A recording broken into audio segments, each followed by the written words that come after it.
사사기 17장 본문은요, 사사기 책 중에서 부록에 해당합니다. 사사기가 어떤 식으로 구성이 되어 있냐면요, 총 21장으로 구성이 되어 있는데, 이 사사기라는 책이 1장부터 3장 한 5절까지는 서론, 전체적인 분위기를 보여주고, 3장 6절부터 정확하게 하나하나 사건들을 이야기하면서, 우리 사사기가 사사시대여서 사사기인 거거든요. 사사가 선생님이란 뜻인데, 선생님들이 다스리던 시대, 그러니까 왕이 아니라 각 족장들, 각 지역의 선생님, 우두머리 이런 식으로 사사들이 다스리던 시대여서 사사시대예요. 그래서 각 사사가 한 명씩 16장까지 등장해요. 그리고 17장부터는 이 모든 사사들의 이야기가 끝나고, 이거 안 적으셔도 돼요. 그냥 들으시면 돼요. 그냥 그 사사 이야기가 끝나고 나서 17장부터는 사사시대 전체, 이 시대 속에서 이 시대 분위기가 어땠는지 두 가지 이야기를, 17장에서 18장까지 하나의 이야기, 19장에서 21장까지 또 하나의 이야기, 이렇게 두 에피소드를 들어서 이 사사시대의 분위기, 전체적인 분위기가 어떠했는지를 보여주는 것이 이 사사기의 구성입니다.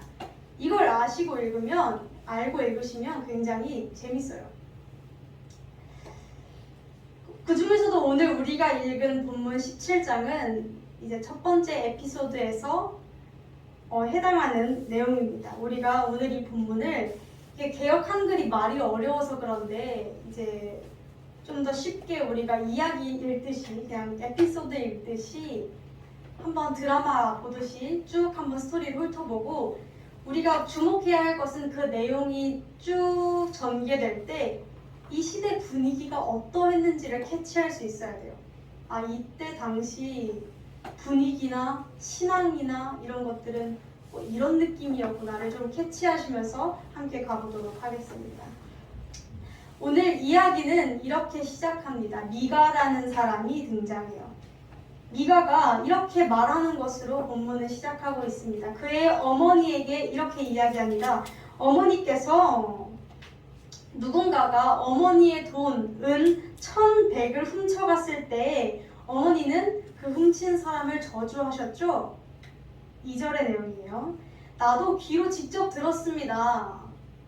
내가 어머니가 그 돈 1,100을 훔쳐간 사람을 저주하는 걸 들었는데, 엄마 사실 그거 나예요 라고 이야기하는 거예요. 상황은 이렇습니다. 미가라는 이 양반이, 이 사람이 엄마의 돈 은 1,100을 훔쳤습니다. 훔쳤는데 엄마가, 이게 은 1,100이 잘 안 와닿으시죠? 은 1,100이 화폐 단위가 안 나와 있어요, 본문에서. 그렇지만 이제 세겔, 이 당시 자주 쓰던 용어로 번역하면 얼마 정도의 가치냐면요, 30억.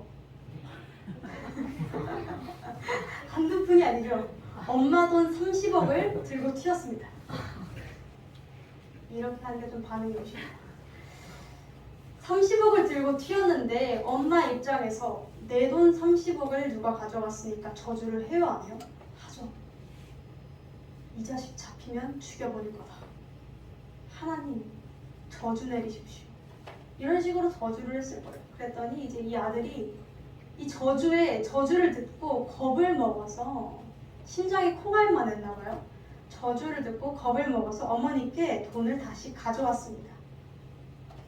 우리가 여기서 한번 이렇게 싹 생각하면 좋을 것은, 미가는 자신의 잘못을 뉘우친 게 아니라 저주받기가 두려웠던 겁니다. 그렇죠? 이런 느낌을 한번 생각해 보시라는 거예요. 자, 어머니 반응을 보겠습니다. 어머니가 이렇게 이야기합니다. 내가 저주했는데 알고 보니까 내 아들이었잖아요. 이렇게 얘기해요.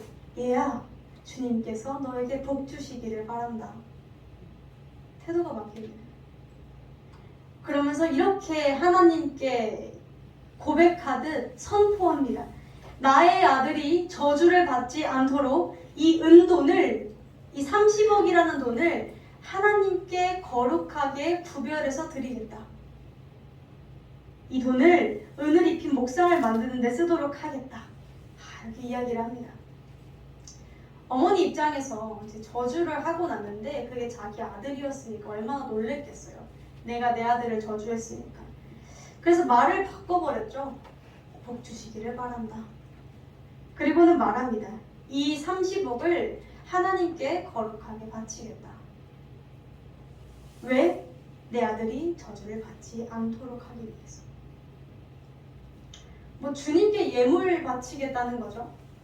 그렇죠? 주님께 예물 바치겠다는 건데 사실 속마음은 아들이 저주 받을까봐 무서워서 엄마도 이렇게 한 것이죠.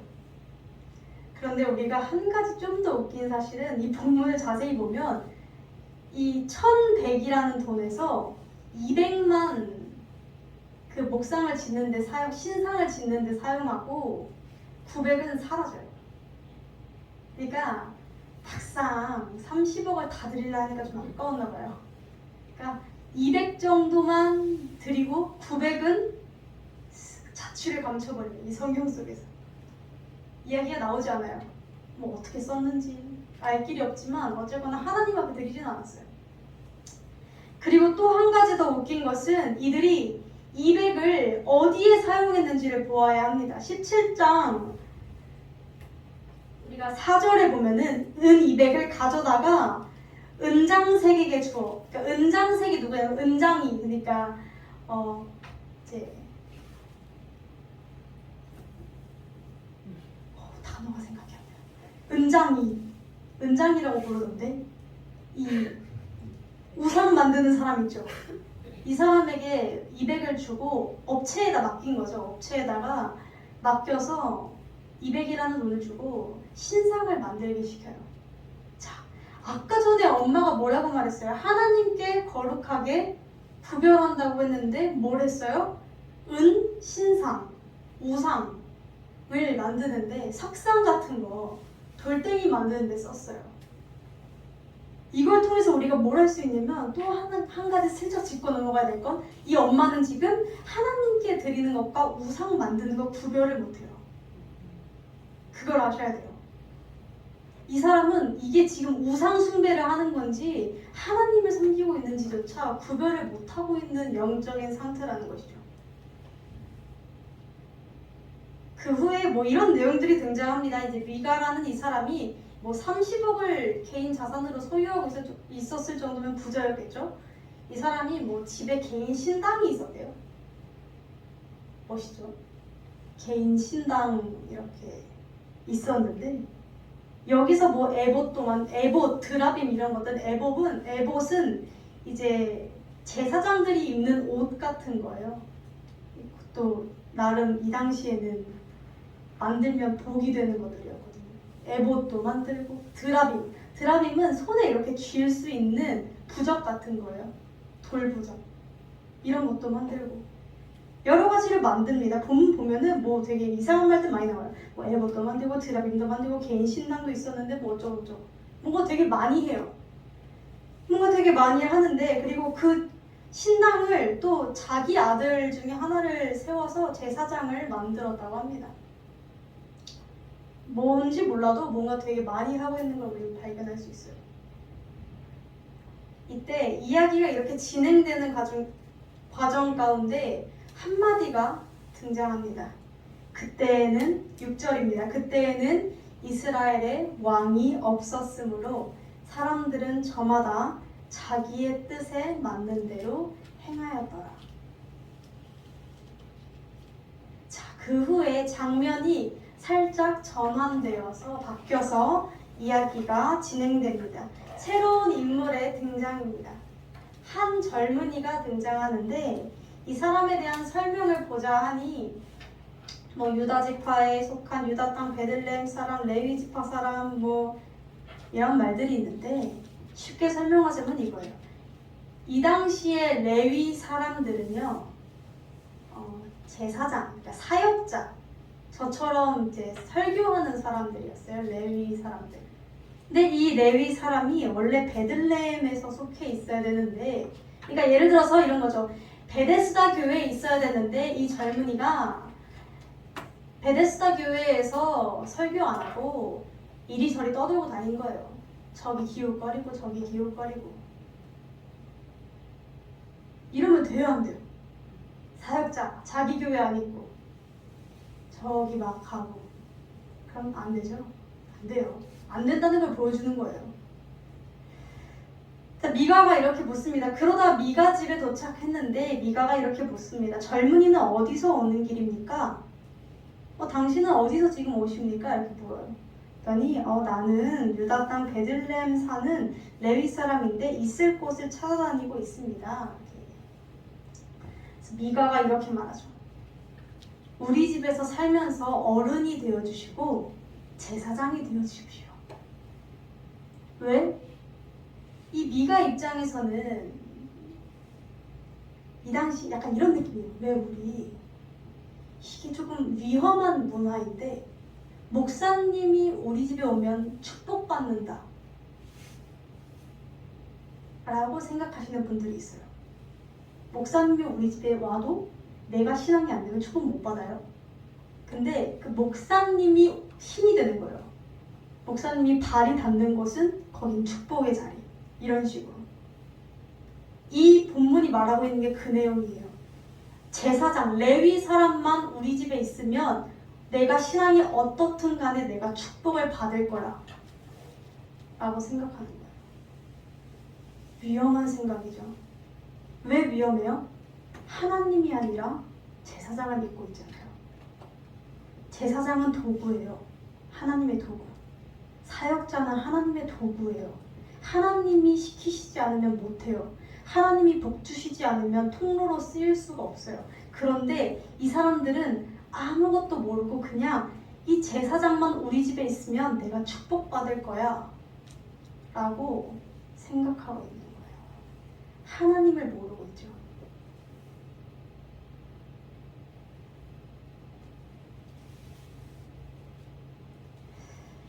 심지어 제사장은 보통 누가 세워야 해요? 누가 세워요? 하나님이 세우셔야 돼요. 그런데 제사장 자리를 두고 흥정을 하고 있어요. 뭐라고 흥정하냐면 1년에 은돈 10냥을 주겠대요. 10냥을 줄 테니까 그러니까 연봉 흥정을 하는 거예요. 이제. 이만큼 줄 테니까 그리고 숙식 제공까지 하겠다. 그러니까 우리 집 와서 제사장으로 있어라. 또 이 제사장이 사역자인데 가오가 있죠, 여러분. 이 사역자는 좀 가오가 있어야 되거든요. 하나님 말씀으로 움직여야 된다는 그런 자부심과 가오가 있어야 되는데 이 사람이 그런 것도 없이 돈 보고 가요. 재워준다니까 가요. 여러모로 참 개판인 것을 우리는 볼 수 있습니다. 17장은 그렇게 해서 미가의 생각으로 마무리합니다. 레위 사람이 우리 집 제사장이 되었으니 주님께서 틀림없이 나에게 복을 주실 것이다 라는 말로 17장은 막을 내리고 있습니다. 물론 이 뒤에 이야기가 이어지긴 하지만 이렇게 17장만 봤을 때 우리 굉장히 기분이 어떻습니까? 찝찝해요.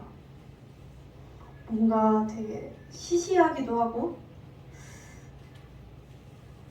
대변을 놓다가 만 것 같은 그럼 이게 어쩌라는 거야? 라는 뭔가 해결이 나지 않은 듯한 여러 가지 찝찝한 요소들만 가득한 채로 이야기가 마치고 있죠. 그러나 우리가 본문에서 발견해야 될 것은 조금 전에도 말씀드렸지만 사람들의 전반적인 생각, 이 사람들을 지금 움직이고 있는 전반적인 그 중심과 행동과 신앙을 확인해야 되며 그 가운데 주시는 주님의 말씀, 메시지를 발견해야 될 줄로 믿습니다. 그 첫 번째는 이렇습니다. 단연 이 이야기의 주제는 6절이라고 할 수 있어요. 6절 우리 함께 읽어볼까요? 읽겠습니다. 그때에는 이스라엘에 왕이 없으므로 사람마다 자기 소견에 오른 대로 행하였더라. 아멘. 이 문장은 17장부터 21장까지 총 4번에 걸쳐서 반복되어져서 등장합니다. 반복되어져서 등장한다는 건 저자가 글을 쓴 이가 강조하고 있다는 뜻이죠. 하나님께서 이 이야기 속에서 강조하고 싶으신 메시지가 바로 이 6절이라는 것입니다. 자, 이스라엘에 왕이 없었다. 무슨 뜻일까요? 진짜 왕이 없긴 했어요. 이때는 왕이 뭐 대통령 이런 게 아니라 각 지역마다 지역 군수 이런 느낌으로 다스리다. 진짜 왕이 없긴 했는데 그런 의미를 넘어서 우리가 본문 17장을 주의 깊게 살펴보면 발견할 수 있는 게 있어요. 뭔 줄 아세요? 정말 소름 끼치는 건 이 본문에서 단 한 번도 하나님의 개입이 등장하지 않는다는 것입니다. 이들이 뭔가 많은 행동들을 해요. 에봇 만들어, 드라빔도 만들고, 개인 신당도 세우고, 우상도 세우고 여러 가지 행동들을 하는데 뭐 그러다 레위인 발견해서 레위인 제사장으로도 세우고 여러 가지 하는데 본문에서 단 한 번도 미가와 그의 어머니는 하나님께 어떻게 할까요? 하나님, 내 아들이 돈을 훔쳤는데 어떻게 할까요? 라던가 내 아들이 복을 받고 싶은데 어떻게 할까요? 어떤 기도를 하며 어떤 예물을 드릴까요? 라는 하나님의 뜻을 구한 기도를 단 한 번도 이 본문에서는 하고 있지 않습니다. 아니 오히려 하나님의 뜻을 궁금해하지도 않았다라는 것이 더 올바른 표현일지도 모르겠습니다. 그러한 상황 속에서 하나님 역시도 그들에게 그 어떤 개입도 하지 않으시고 말씀도 하지 않으시는 것을 우리는 볼 수 있습니다. 우리가 이러한 모습들 속에서 우리의 삶을 돌아보기를 원합니다. 나는 나의 삶에서 하나님의 뜻을 궁금해하고 있는가? 내가 하는 삶이, 내가 살아가는 삶이 올바른지, 내가 한 선택들이 올바른 선택들인지 하나님께 궁금해하는 태도를 우리는 가지고 있는가? 이러한 자세가 없다면 어쩌면 오늘 본문처럼 무언가 분주하게 많은 것들을 했지만 하나님 입장에서는 다 자기 뜻대로 한 거다 라고 딱 잘라서 선을 그어버리신 것처럼 우리의 모든 애쓰는 행동들과 분주한 삶들이 사실은 하나님과 상관없는 행동들일지도 신앙생활일지도 모른다는 것입니다. 제가 이제 벌써 11월이 다 되어가고 11월이네요. 첫째 주군요. 2020년이 다가오잖아요. 이제 또 다가오니까 여러 가지들을 이제 계획을 하면서 조금 분주하고 또 조금은 들뜨는, 진짜 바쁘긴 했거든요. 진짜 바쁘고 분주한 상황 속에 좀 있었는데 제가 어제 말씀을 묵상하면서 이제 밥을 먹다가 좀 뒤통수를 얻어맞은 일이 좀 있었어요. 뭐였냐면 그런 말씀이었어요. 하물며 예수님조차도 기도하지 않고서는 어떤 일도 하지 않으셨다 라는 한마디였던 것 같아요. 예수님께서 저희 이제 그 서론은 이거였어요. 바쁠수록 기도해야 된다라는 설교 영상을 짧게 봤었는데, 그리고 이제 그러고 나서 혼자 묵상을 하다가 이런 내용이었어요. 예수님께서 십자가를 지시잖아요. 예수님께서 십자가를 지셔요, 그렇죠? 십자가를 지시는데 이제 십자가를 지신다는 건 사실 죽는다는 거거든요. 아프게 죽는다는 거예요. 아프게 죽는다. 순교한다 이런 느낌인데, 자, 우리가 만약에 내일 모레 당장 십자가를 지고 죽어요. 자, 그럼 오늘 나는 뭘 하겠습니까? 일단 가족들이랑 인사해야죠. 유언을 남겨야 될 거 아니에요. 바쁘겠죠? 엄마랑도 인사하고 그동안 못했던 말들도 하고, 뭐 사과해야 될 사람 있으면 사과도 할 것이고, 또 내가 벌려놓은 일들이 있다면 뒷수습도 해야 될 것이고, 뭐 여러 가지. 또 제가 뭘 썼을까요? 뭐 인수인계하고 분주하겠죠. 분주할 거예요. 이거 우리 교회는 어떡하나? 사역자를 어떻게 하나? 이러면서 분주할 거예요, 사실. 그런데 예수님께서는 그 바쁜 시간에 뭘 하셨냐면요, 무릎 꿇고 기도하셨습니다. 그리고 뭐라고 물으셨냐면, 본인이 지시는 그 십자가가 하나님 뜻에 맞게 움직여달라고 기도하셨어요. 자, 하나님 뜻을 가장 잘하는 분은 누구예요? 예수님이에요. 예수님이 하나님의 아들이니까요. 그리고 그분 그 자체니까요. 그런데 그 예수님조차도 기도하셨어요. 이 십자가가 주님의 뜻에 맞게 이루어달라고. 하물며 하나님의 아들이신 예수님께서도 모든 일에 기도로 움직이시고, 예수님께서 습관에 따라 감람산에 올라서 기도하셨거든요. 그런데 그 기도를 어떻게 하셨냐면, 낮에 주무신 게 아니에요. 낮에는 종일 하나님의 일을 하시다가 밤 되면 잠 안 자고 산 가서 기도하신 거예요. 하물며 예수님도 하나님의 일을 대할 때, 삶을 살아갈 때 기도 없이는 움직이지 않으셨는데, 나는 뭘 하고 있는가? 나는 하나님의 뜻을 궁금해 하는가? 하나님의 뜻을 궁금해 한다면 기도해야 돼요. 하나님의 뜻을 궁금해 한다면 성경을 펼쳐야 돼요. 뭐 어떻게 잘 읽고, 뭐 어떻게 뭔가 멋들어진 묵상을 하고, 이게 아니라 일단 성경책을 피는 것에서 시작해야 돼요. 일단 무릎을 꿇어 엎드리는 것에서 시작해야 되고, 일단 이 성전의 발을 디딤으로 시작해야 돼요. 그 시작점만 넘으면 나머지는 하나님이 하세요. 무언가 잘하려고 하는 것이 아니라. 우리가 우리의 모든 삶들을 돌아보기를 원합니다.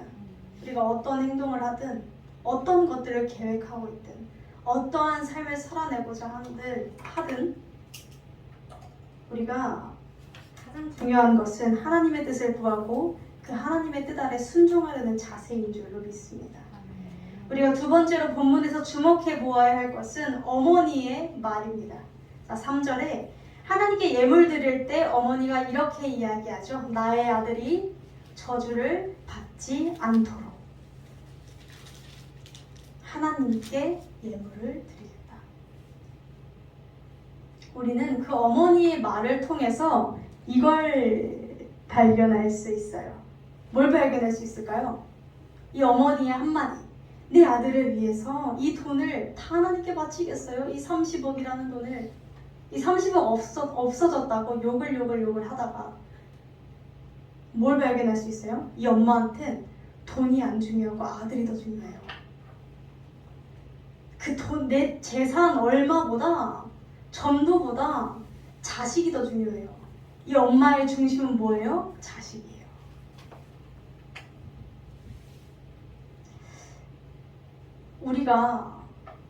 물론 우리는 우리의 필요에 맞춰서 기도할 수 있어요. 기도해야 해요. 우리가 필요한 것들을 구해야 하고, 하나님께 때로는 그것들을 위해서 예물을 드릴 때도 있을 것이고, 작정 기도를 하는 날도 있겠죠.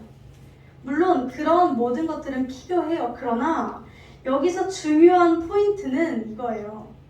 자, 어머니는 나의 아들이 복을 받기 위해서 하나님께 예물도 드렸고, 에봇도 만들었고, 드라빔도 만들었고, 개인 신당도 지었고, 아들을 제사장으로도 세웠어요. 자, 우리가 무엇을 알 수 있어요? 내 아들이 복만 받을 수 있다면 그것이 하나님이든 우상이든 개인 신당이든 돈이든 모든 방법을 가리지 않았다. 이 이야기 속에서 하나님은 신이 아니라 나의 아버지, 구원자 하나님, 나의 왕, 나의 주인이 아니라 그 어머니가 자기 자식을 사랑하는 방법 중에 하나가 되어버렸어요. 우리가 이 순서가 굉장히 중요해요. 신앙은 한마디로 뭐라고 정의할 수 있냐면요. 하나님 빼고 다 내려놓는 과정이라고 정의할 수 있어요. 이게 우선순위가 하나님이 아니라 다른 것들이 되면 하나님 빼놓고 다 내려놓는 것이 신앙이 되어야 하는데 하나님과 에봇과 드라빔과 개인 신앙을 함께 가져가게 되는 이상한 혼합주의적인 신앙이 돼요. 이 중심이 바로 잘못 잡히면 우리가 생각해보세요. 하나님이 중심된 신앙이라면 하나님 빼고 다 모든 걸 내려놓겠죠. 그런데 내가 중심이 되고 아들이 중심이 되고 자식이 중심이 되고 내가 원하는 것들이 중심이 되면 하나님은 방법으로 따라오는 게 되는 것이죠. 이 순서가 굉장히 중요하다는 거예요. 하나님을 우상처럼 섬기지 말라는 겁니다. 하나님을 도구 취급하지 말라는 겁니다. 하나님을 우상 숭배하듯이 섬기지 마세요. 10계명 1계명이 그거잖아요. 하나님 외에 다른 신을 섬기지 말라. 그런데 우리는 그 하나님을 다른 신처럼 섬기고 있다고요. 이게 얼마나 위험하고 얼마나 어마어마한 범죄인지 우리는 모르고 있습니다. 우리가 그 드라빔, 우상 막 이런 옛날 말이니까 잘 몰라요, 그렇죠? 우리가 생각할 때 드라빔이나 이런 우상들은 어떨 것 같나요? 이따만한 그 약간 송아지 신상 우리가 볼 수 있는 엄청 큰 거 그런 거를 기대한다기보다 생각하죠, 보통. 그런데 실제로 드라빔은 어땠냐면요, 딱 요만했어요. 손에 이렇게 쥐는 거예요. 손에 쥘 수 있을 정도였어요. 자, 우상의 본질이 뭔지 아세요? 저도 이거 들은 거예요, 목사님한테. 우상의 본질은 뭐냐면 내 손에 쥐고 내 마음을 평안하게 해주는 것들이에요. 내가 내 손에 쥐고 내 마음을 평안하게 만드는 것이 우상이라는 것입니다. 우리는 이러한 우상들을 내 손에서 쥐고 놓지 못할 때가 너무나 많습니다. 다 내려놓은 것 같은데, 주님만 믿고 있는 것 같은데, 사실상 내 마음을 들여다보면 우리는 세상의 다양한 순위, 돈, 등급, 여러 가지 암묵적으로 나누어져 있는 사회적인 계층들, 누군가의 시선과 판단, 인간관계와 그 안에서 마주하는 여러 가지 감정들, 내가 가지고 있는, 내가 기대하고 있는 이상과 또는 내가 처해져 있는 현실과 나의 과거, 상처, 트라우마, 이 모든 것들을 손에 쥐고 우리는 다른 것들을 손에 쥐고 있지 않아요. 이런 것들을 손에 쥐고 있죠. 그런데 이것이 우상이 되는 줄은 우리가 모르고 있어요. 우리는 이런 것들을 손에 쥐고 어떻게든 더 멋진 삶이 되려고 해요. 남들 보기에 그럴듯한 삶이 되려고 해요. 괜찮은 인생이 되려고 하고 흑역사가 없는, 오점이 없는 인생이 되려고 해요. 우리는 그런 미련들이 덕지덕지 붙어서 하나님을 온전하게 바라보지 못할 때가 너무나 많다는 것입니다. 어쩌면 우리에게는 내가 너무나도 중요해서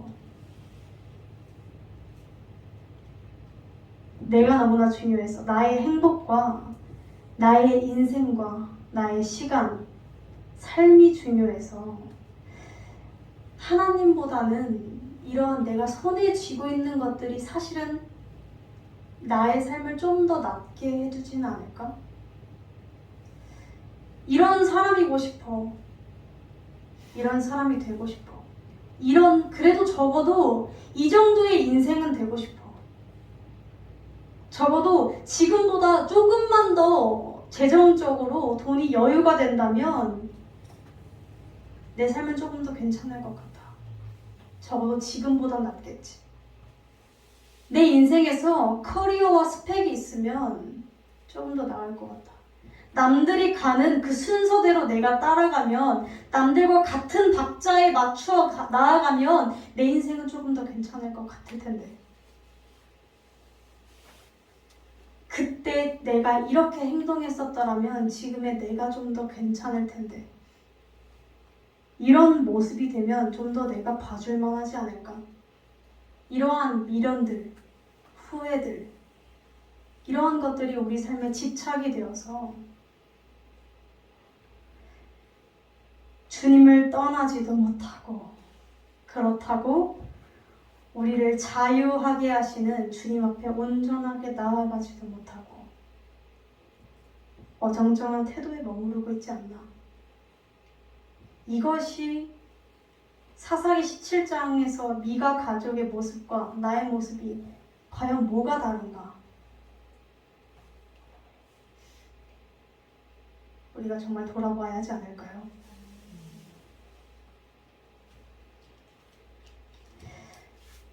우리가 하나님을 왕으로 받아들이기를 원합니다. 하나님을 주인으로 받아들이면, 하나님의 손을 잡으면 우리는 무엇을 체험할 수 있냐면요, 자유할 수 있어요. 세상이 모두 다 나를 손가락질해도 그 판단에 얽매이지 않고 살아갈 수 있어요. 세상이 나를 멍청하다고 해도, 때로는 뭐 이런 것이겠죠. 너 뭐 그렇게, 사실 예수님 믿으면 손해보는 일이 더 많거든요. 너 뭐 그렇게 손해보는 일을 자처하냐? 돈도 안 되는 거 왜 하냐? 너는 이런 그런 것도 왜 하냐? 라고 했을 때 세상에 정해져 있는 그러한 가치관들과 이런 것들과 상관없이 난 자유하기 때문에 당당하게 더 살아갈 수 있다는 것이죠. 나는 하나님의 자녀잖아요. 나 민예진은요, 내가 무언가를 신학을 전공하고 뭔가 스펙을 쌓고 필요하겠죠, 어느 정도는. 그러나 그런 것들로 이 자리에 서 있거나 주님을 전할 수 있는 것이 아니라, 나는 하나님의 자녀이기 때문에 저는 이 자리에서 주님을 전하고 있어요. 다른 그 어떤 이유 때문이 아니에요. 우리가 나 자신이 하나님의 자녀로서 자유함을 얻었다는 걸 깨달으시길 바랍니다. 이걸 안 받아들이면 내 삶이 힘들어집니다. 내 삶이 굉장히 괴로워져요. 사랑하는 성도 여러분, 우리는 이들은 그렇게 이들이 바랬던 건 결국 복이었어요. 복 받으려고 이것저것 했죠.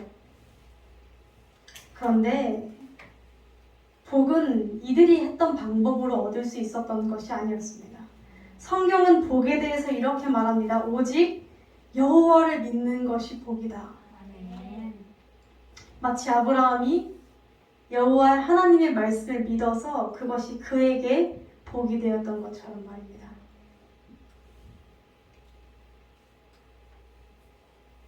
우리가 하나님의 말씀을 믿고 그 능력을 믿고 그 사랑을 믿고 말씀 안에서 살아내기를 원합니다. 내 안에 자리 잡고 있던 우상들을 하나하나 제거해 나가기를 원합니다.